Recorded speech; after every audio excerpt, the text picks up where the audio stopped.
पवार, प्राचार्य, Ahmednagar homeopathic medical college.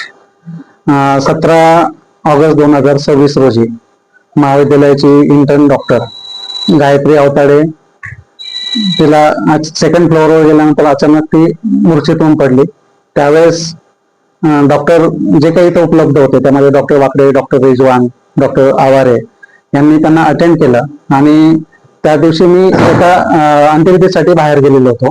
त्यावेळेस त्यांनी मला फोन करून सांगितलं की सदर विद्यार्थिनी अशी मूर्छित होऊन पडली आणि तिचे पिपिल्स वगैरे डायलेटेड आहे आणि तुम्ही ताबडतोब या. त्यानंतर आम्ही लगेचच तिला न्यूरॉन प्लसला शिफ्ट केलं सगळ्या विद्यार्थ्यांच्या आणि अध्यापकांच्या मदतीनं, आणि न्यूरॉन प्लस मध्ये संपूर्ण ट्रीटमेंट केली.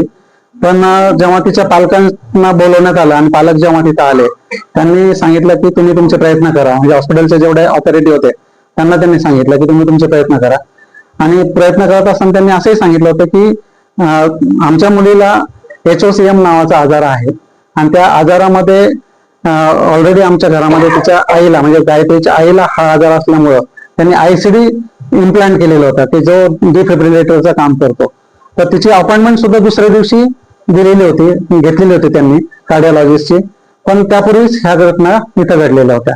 तर प्रशासनातर्फे जर विचार केला किंवा अध्यापकांच्या वतीने जर विचार केला, अध्यापकांनी संपूर्ण प्रयत्न केले की तिला योग्य ट्रीटमेंट मिळण्याची, योग्य ठिकाणी नेण्याची. योग्य ठिकाण असं मला म्हणायचंय की हायर सेंटर पाहिजे एखाद्या ट्रीटमेंटसाठी अशा कंडिशन्स मध्ये. तर ते सगळे त्यांनी केलेले. त्यामुळं ज्यांनी अटेंड केलंय, ज्या विद्यार्थ्यांनी अटेंड केलंय, ज्या अध्यापकांनी अटेंड केलेलं त्यांनी 100% चांगलंच करायचा प्रयत्न केलेला आहे. परंतु दुर्दैव असं की ती आपल्याबरोबर राहू नाही शकले.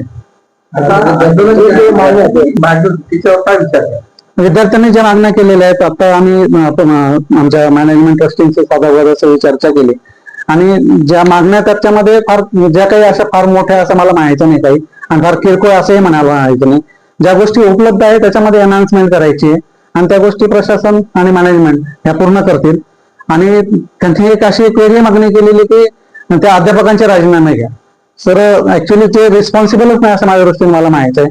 त्यांनी त्यांची ड्युटी केलेली आहे आणि जो विद्यार्थी इथं शिकतो हा प्रत्येक अध्यापकाचा मुलगा आणि मुलगी ह्या अनुषंगाने शिकवलं जातं, त्यांच्याकडे बघितलं जातं. त्यांच्या बाबतीत असं काही घडावं असं त्यांनाही वाटणार नाही आणि कधीच वाटणार नाही भविष्यामध्ये.